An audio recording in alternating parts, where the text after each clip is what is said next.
Hello everyone, I am Priyanka Chaudhary. Welcome to my YouTube channel.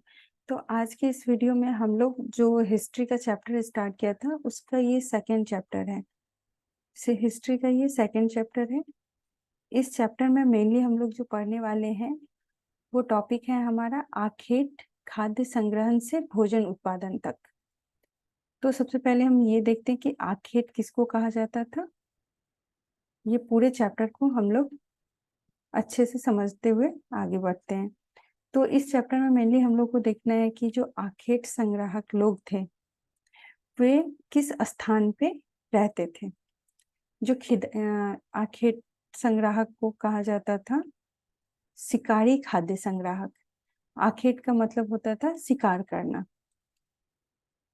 शिकार करना। तो ये जो आखेट संग्राहक समुदाय थे वे किस स्थान पे रहते थे। तो हम लोग मेनली देखते हैं जो ये समुदाय के लोग थे वो भारतीय उपमहाद्वीप के नर्मदा नदी के तट पे मिले हैं। इनका जो साक्ष्य मिला है वो नर्मदा नदी के तट पे से मिला है और वे 20,000 साल पुराना साक्ष्य है। इस समुदाय को क्या कहा जाता था? शिकारी खाद्य संग्राहक के नाम से जाना जाता है। ये जो आखेट खाद्य समुदाय के लोग थे वे एक स्थान पर अस्थायी निवास नहीं करते थे। वे एक स्थान से दूसरे स्थान पर घूमते रहते थे। इनके एक स्थान पर अस्थायी न रहने के पीछे बहुत सारे कारण थे।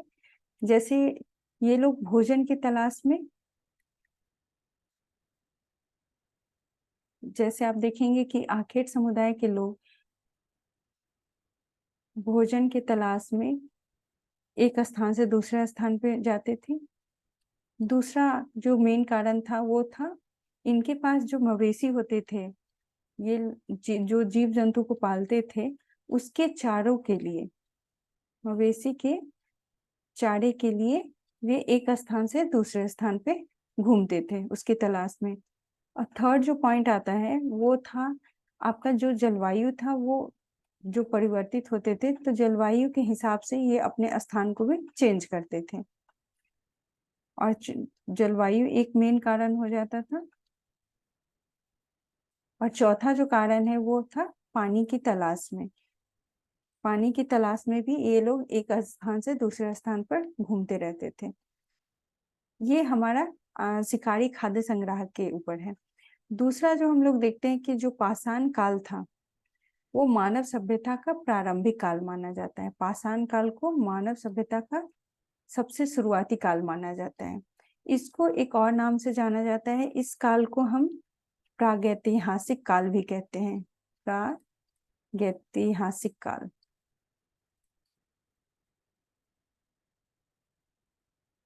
इस काल की क्या विशेषता होती थी कि इस काल के हमारे पास कोई भी लिखित साक्ष्य नहीं मिलता है।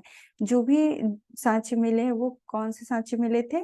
वो पुरातात्विक साक्ष्य के ऊपर ही इस काल के जो हम लोग जानकारी मिलता है, इस काल की जो सभ्यता की जानकारी मिलता है वो पुरातात्विक स्रोत से मिलता है। इसलिए इस काल को प्रागैतिहासिक काल भी कहा जाता है। एक इतिहासकार जो थे वो रॉबर्ट बुशफूट थे, जिन्होंने 1863 में भारत में पाषाण कालीन सभ्यता के साक्ष्य को ढूंढा था। सबसे पहले उन्हीं को प्राप्त हुआ था। पाषाण काल के जो साक्ष्य मिले थे वो सबसे पहले किनको मिला था? वो रॉबर्ट बुशफूट थे। और वो जो जिस स्थान से उनको मिला था वो पल्लवरम नामक स्थान था, जो कि मद्रास और आधुनिक इसको हम चेन्नई कहते हैं। इस स्थान से इनको जो पाषाण काल का जो सबसे प्रथम साक्ष्य मिला था वो चेन्नई से मिला था। अगला पॉइंट देखते हैं, जो रॉबर्ट बुशफूट हैं उनको भारतीय प्रागैतिहासिक का पिता कहा जाता था। फादर ऑफ जो प्रागैतिहासिक काल के पिता इन्हीं को कहा जाता है, रॉबर्ट बुशफूट को। अगला पॉइंट देखते हैं, जो हमारा ये पाषाण काल है उसको 3 भागों में विभाजित किया गया है। पाषाण काल को 3 भागों में विभाजित किया गया है। वे कौन कौन से काल है? तो पहला आपका आ जाता है पूरा पाषाण काल।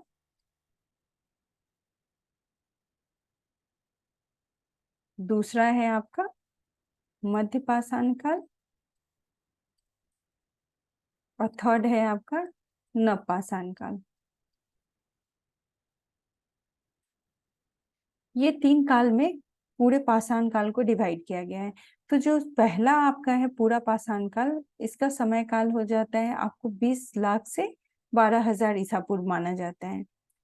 और पूरा पाषाण काल को फिर से 3 भागों में बांटा गया है। पहला आपका हो जाता है निम्न पूरा पाषाण काल, दूसरा आपका मध्य पूरा पाषाण काल, और तीसरा है आपका उच्च पूरा पाषाण काल। फिर आपका जो नेक्स्ट है वो आपका मध्य पाषाण काल है और नव पाषाण काल है। तो अब एक एक करके ये सारे काल को हम लोग पढ़ते हैं। तो पहला जो हमारा है वो पूरा पाषाण काल है। तो भारत की जो पूरा पाषाण युगीन सभ्यता है का विकास हिम युग से माना जाता है। जो हिम युग था उस काल को पूरा पाषाण युग या पूरा पाषाण कालीन सभ्यता माना जाता है। उस काल में औजार के रूप, जो औजार की संरचना होती थी या आकार होता था, और जलवायु में होने वाले परिवर्तन के आधार पर इसको 3 चरणों में बांटा गया है। पूरा पाषाण काल को जो निम्न पूरा पाषाण काल, मध्य पूरा पाषाण काल और उत्तर पूरा पाषाण काल में जो बांटा गया है, ये इन्हीं 3 चीजों के आधार पर बांटा गया है। एक तो उस काल में जो औजार मिले हैं और उस औजार की जो आकृति होती थी, उसका जो बनावट होता था, उसके आधार पे, फिर जो जलवायु में परिवर्तन देखने को मिलता है उसके आधार पर, इन सब चीजों के आधार पर जो पूरा पाषाण काल है उसको 3 भागों में डिवाइड किया गया है। तो पहला जो हमारा आता है वो है निम्न पूरा पाषाण काल। तो इस काल में हम लोग देखते हैं क्या कि जो उपकरण होते थे वो किस तरह के होते थे, वो बड़े उपकरण होते थे। जो औजार होता था उसका जो साइज होता था वो बहुत बड़ा होता था और उतने परिष्कृत नहीं होते थे। मीन्स उसका मतलब क्या मतलब हुआ कि उतने सही तरीके से नहीं बनाए होते थे जो मेन स्ट्रक्चर में मिलता था, जैसे पत्थर के ज्यादातर, क्योंकि पूरा पाषाण काल की बात कही जा रही है, तो इस टाइम के जो औजार भी होते थे वो किस चीज के बने होते थे, वो पत्थर के बने होते थे। तो ये जो जितने भी औजार मिले हैं, जैसे उस काल में जो मिले हैं, वो है आपका कुल्हाड़ी, हस्त कुठार और गंडासा। ये सब क्या था कि बड़े आकृति का उपकरण माना जाता था। जो औजार था ये बड़ी आकृति का होता था, और इस औजार के आधार पे ही इस काल की जो संस्कृति होती थी उसका नामकरण किया जाता था। जैसे कि चॉपर, चॉपिंग टेबुलर संस्कृति हो गया, हैंड एक्स या हस्त कुठार जो संस्कृति थी, वो सब क्या है, ये सब एक औजार है, उसके आधार पे ही इस संस्कृति का नाम रखा गया है। इसके बाद हम लोग देखते हैं क्या कि यह संस्कृति कहाँ मिली है, सोहन संस्कृति भी कहा जाता है। सोहन जो जगह है, सोहन नदी, वो आपका पंजाब का क्षेत्र होता था। तो उस जगह के स्थान के कारण इस संस्कृति को सोहन संस्कृति भी कहा जाता है। अगला जो हम देखते हैं कि इस संस्कृति का जो मुख्य स्थल है वो आपका कौन कौन सा है, तो इसके मुख्य स्थल में आपका चित्तौड़ आ जाता है जो कि राजस्थान में है।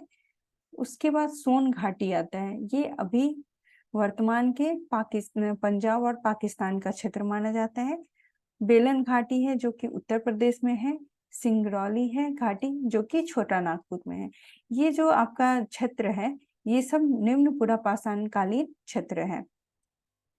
इस समय में किस तरह के मानव होते थे, निग्रो जाति के मानव पाए गए हैं निम्न पुरा पाषाण काल की संस्कृति में। तो ये हमारा पहला पार्ट था पुरा पाषाण संस्कृति का। अब दूसरा जो हमारा पार्ट है वो क्या है, मध्य पुरा पाषाण काल। इस काल में भी जो उपकरण या जो औजार मिले हैं वो किस तरह के थे, एक तो वेधक थे, फिर खुरचनी और फलक होते थे। ये जो औजार होते थे वो धीरे धीरे अब उसकी बनावट में थोड़ा सा चेंज आते गया और उसको थोड़ा अच्छा बनाया गया, उसको और ज्यादा परिष्कृत किया गया था, उस तरह से बनाया गया था। और इस सारे औजार के नाम पर जो संस्कृति का नाम पड़ा वो था खुरचनी वेदक संस्कृति। और इस काल की संस्कृति का ये जो नाम पड़ा था वो क्या क्यों पड़ा था, जो उस काल में जो फलक नामक जो औजार होते थे उसकी संख्या क्या थी, बहुत अधिक थी। इस कारण इसको खुरचनी वेदक संस्कृति के नाम से जाना जाता है। क्योंकि एग्जाम में आपको वेदक संस्कृति इस तरह के नाम से भी आपको टिक लगाने होंगे कि ये किस काल की संस्कृति का नाम है। तो ये सब मध्यकाल के मध्य पूरा पाषाण काल में ये सब आते हैं। इस काल के जो मुख्य स्थल थे वो आपका डिडवाना था जो कि राजस्थान में था, नेवासा महाराष्ट्र में, भीमबेटका आपका नर्मदा घाटी जो कि एमपी में है, और और अगला जो है आपका तुंगभद्रा घाटी।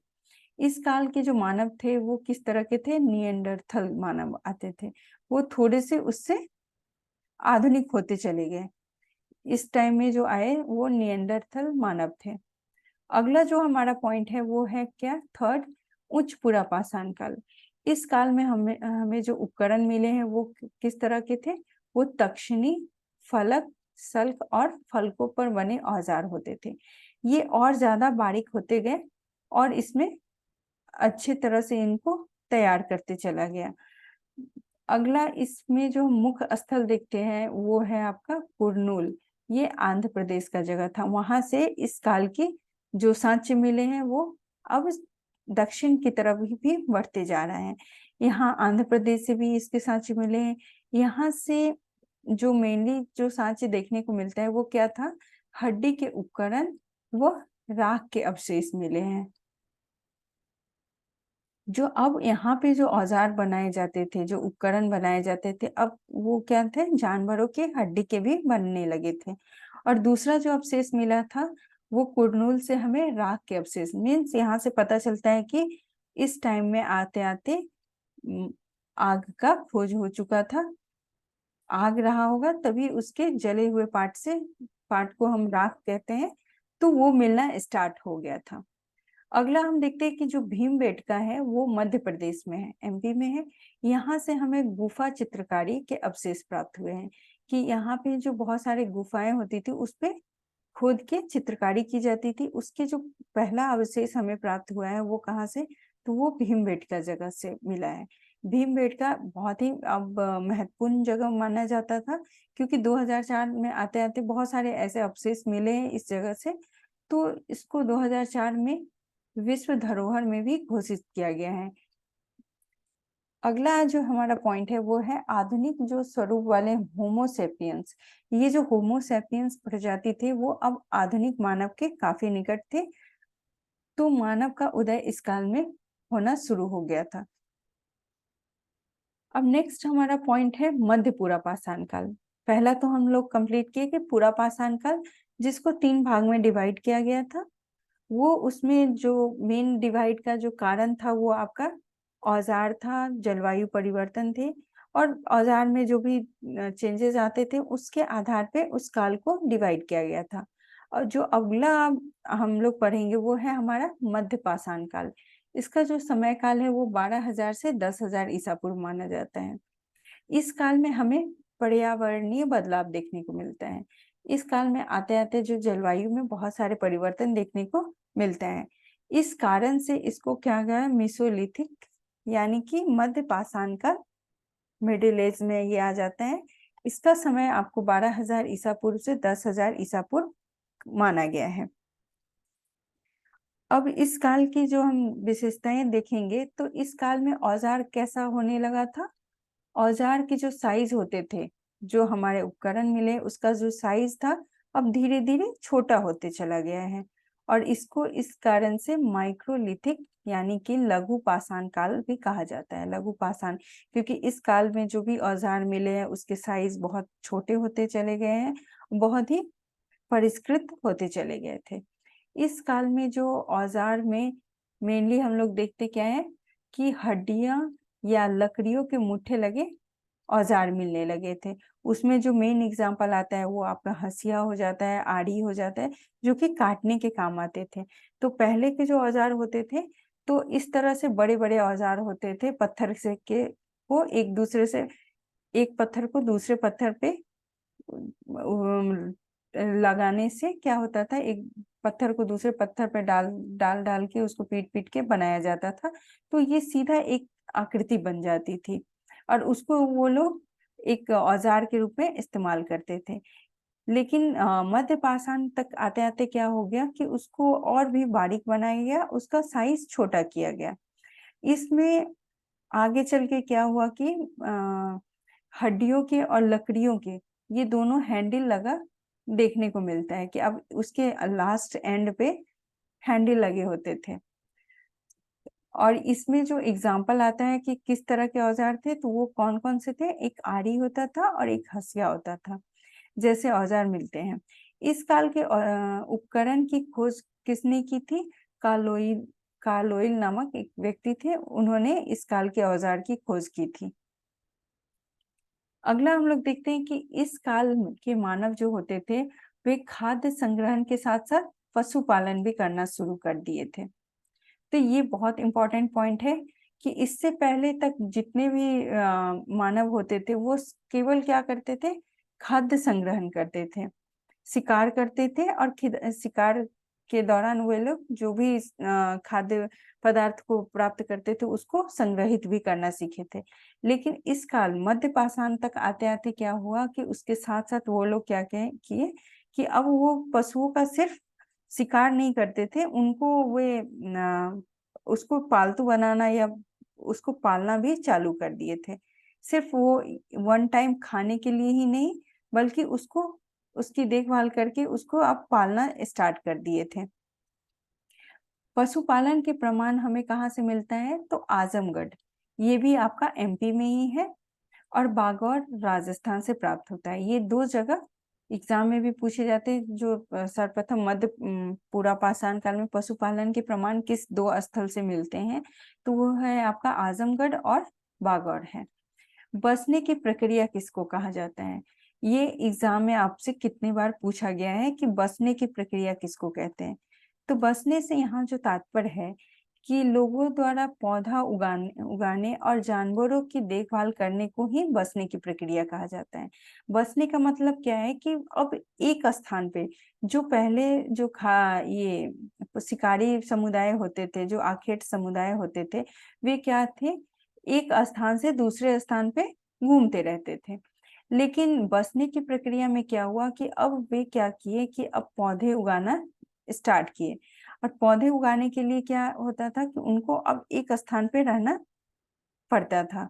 अब वे घूम घूम के अपना अपना भोजन या अलग अलग चीजों की जरूरतों को पूरा नहीं करते थे। अब वे एक स्थान पे टिकना स्टार्ट किए, क्योंकि अब वे लोग पौधा उगाना भी चालू कर दिए थे, साथ में पशुओं को पालना भी स्टार्ट किए थे। तो इसकी जो प्रक्रिया होती थी, अब इस प्रक्रिया में क्या देखा जाता था कि ये दोनों काम के लिए इन समुदाय को, जो आखेट समुदाय के लोग होते थे, अब क्या किए कि वे एक स्थान पे रह के ये सारा काम करना स्टार्ट किए।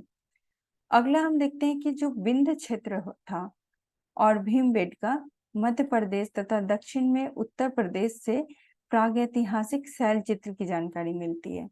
उस काल में ये दो क्षेत्र माना जाता था जहां से हमें शैलों पे चित्रकारी के प्रमाण मिलते हैं। आग की खोज आधुनिक आंध्र प्रदेश में स्थित कुर्नूल गुफा में राख के अवशेष से मिलता है। क्योंकि राख के अवशेष का मतलब ही क्या निकलने लगा कि ये जो स्थान था जहाँ पे राख के ढेर मिले हैं, उससे पता चलता है कि यहाँ पे लोग आग भी जानते थे, आग जलाना भी जानते थे। क्योंकि आग में जो भी चीज जलाते थे, उसके बाद जब वो खत्म होता था तो एक राख का अवशेष बचता था, जिससे अंदाजा लगा कि इस जगह पे आग की खोज हो चुकी थी। वे स्थान कौन सा था? कुर्नूल। ये भी पूछा जाता है एग्जाम में आपके कि किस स्थान से सर्वप्रथम हमें आग के अवशेष या जो राख के अवशेष मिले हैं, वो कौन सा स्थान था? तो वो आधुनिक जो आंध्र प्रदेश का क्षेत्र है, उससे मिला है।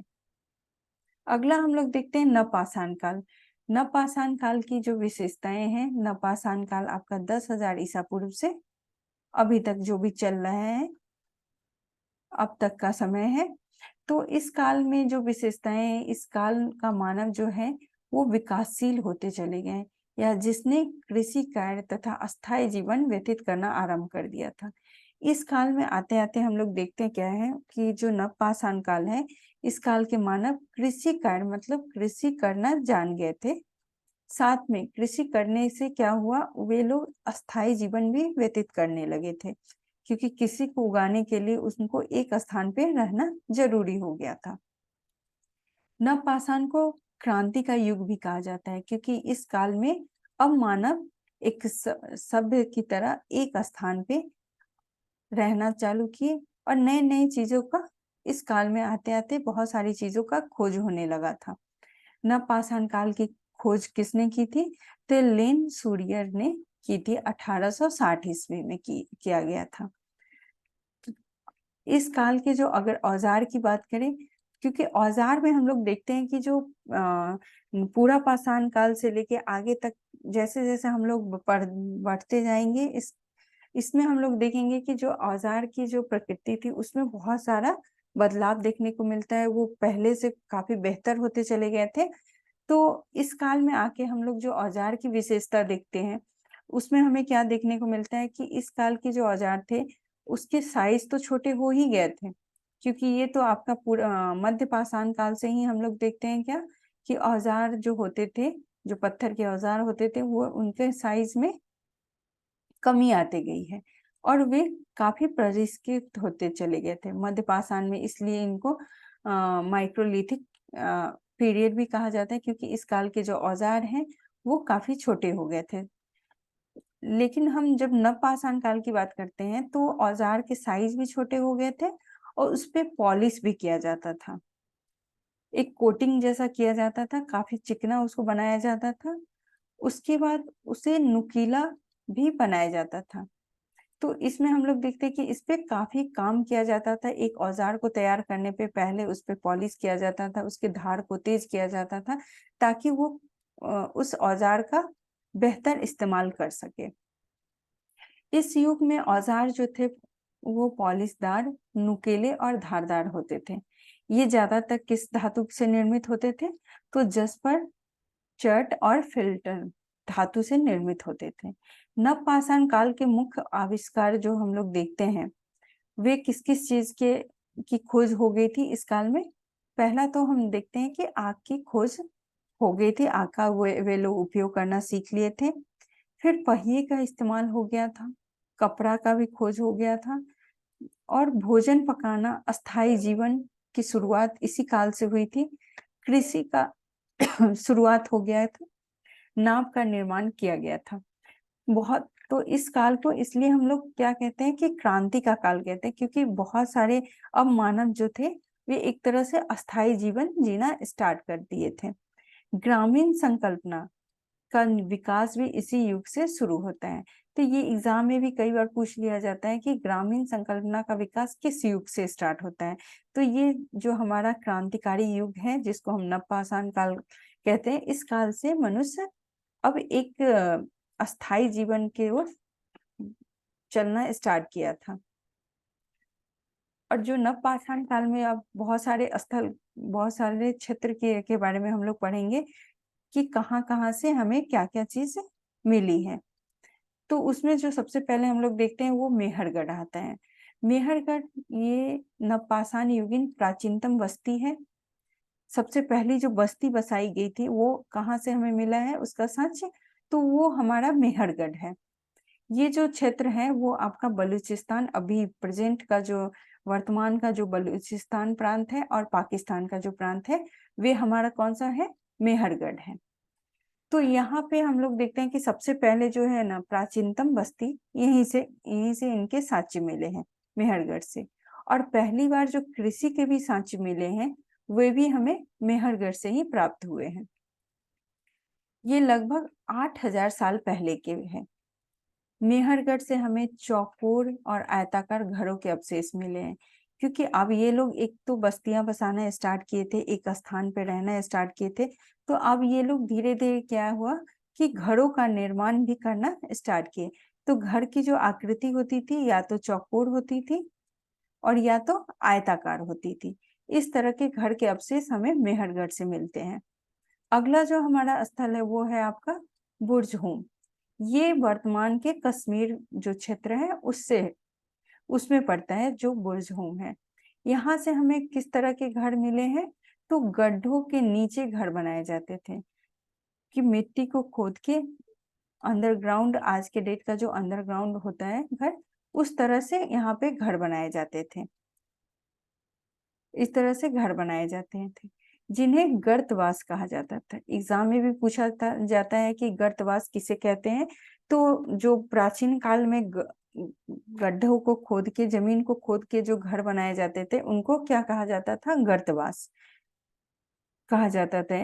तथा यहाँ के लोग मृदभांड, मृदभांड का मतलब होता है जो बर्तन होते थे, मिट्टी के बनाए हुए बर्तन, उसको कहा जाता है मृदभांड। तो मृदभांड भी यहाँ से मिले हैं। दो चीज, एक तो गर्तवास मिले हैं, गर्तवास, दूसरा आपका मिला है मृदभांड। मृदभांड यहाँ से मिले हैं। मृदभांड को कहा जाता है मिट्टी के बर्तन को कहा जाता है। तो ये दो चीज आपको बुर्ज होम से मिले हैं। इसके अलावा हम लोग देखते हैं पूरा स्थल किसे कहते हैं। पूरा स्थल, तो ये तो पहले भी पढ़ चुके हैं कि पूरा स्थल उस स्थान को कहा जाता है जहां से हमें औजार मिलते हैं, बर्तन मिलते हैं, या इमारत जैसी वस्तुओं के अवशेष मिलते हैं। जो भी पुरानी चीजों का जो हम अवशेष हमें प्राप्त होता है, उसे हम क्या कहते हैं? जो उस काल के बारे में बहुत सारी जानकारी भी देते हैं, उसको हम पूरा स्थल कहते हैं, जिस स्थान से ये सारे अवशेष हमें प्राप्त होते हैं। अगला जो हमारा क्षेत्र है वो है दाओचली हेडिंग। ये आपका मेघालय क्षेत्र में पड़ता है। यहाँ से हमें दो चीज मिले हैं, खरल और मूसर। ये क्या होता था? जिसमें चीजों को कूटा जाता था। इस तरह की आकृति होती थी और ये उसका डंठल होता था। इसमें सामान को रख के ऊपर से कूटा जाता था। ये ज्यादातर ये मेनली आपको पत्थर के ही इसको भी बनाया जाता था। उसके बाद हम लोग देखते हैं जो इस काल में हमें मिला है वो आपका है जेडाइट पत्थर। ये जो है जेडाइट पत्थर के बने होते थे। उसके अलावा जो है आपका कास्टास, यहाँ पे आपका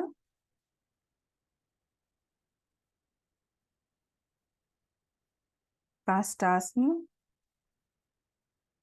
ये कास्टास्म क्या था? ये प्राचीन लकड़ी होती थी जो कि सख्त होके, ये लकड़ी होता था कास्टास्म, जो कि सख्त होकर पत्थर बन गई है। मीन्स इतनी पुरानी लकड़ियां हैं कि जो कि इतना ज्यादा कठोर होके वो एक तरह से पत्थर का रूप ले लिया है, इतना ज्यादा वो हार्ड हो चुका है। तो इसको कहा जाता था कास्टास्म। तो इस काल में ये भी मिले हैं और खरल और मुसर भी मिले हैं। ये सब आपका मेघालय का जो क्षेत्र था वहां से मिला है। अगला जो है आपका वो चिरांद प्रदेश है। चिरांद जो कि आधुनिक बिहार है। तो बिहार से जो आपको मिला है, यहाँ से आपको हड्डी के उपकरण मिले हैं जो कि किस जानवर के हैं?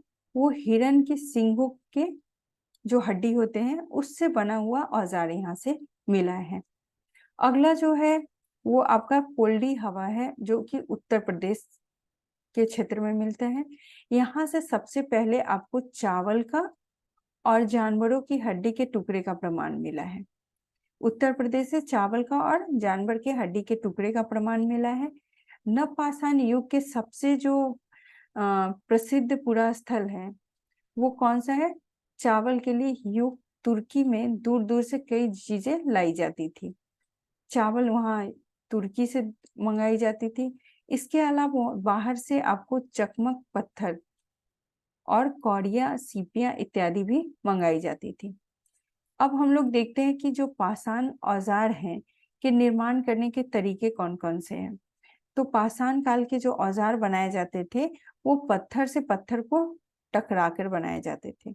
अगर मान लीजिए ये दो पत्थर हैं, अब एक पत्थर को एक पत्थर पे डालने के बाद, टकराने के बाद जो दूसरा पत्थर में टूटता था, जो दूसरा पत्थर टूटता था, उससे जो टूटने से जो आकृति बनती थी उसको ये लोग औजार के रूप में इस्तेमाल करते थे। दूसरा था दबाव सल्क तकनीक। इसमें जो पत्थर होते थे उसको दबा के एक तकनीक से तैयार किया जाता था। अगला आ जाता है आपका आवासीय उद्योग स्थल किसको कहा जाता है? इस पे आपका क्वेश्चन सीटेट के अंदर पूछा गया है। आवासीय उद्योग स्थल किसे कहा जाता है? आवासीय का मतलब क्या होता है? जहां लोग निवास करते हैं, निवास स्थल।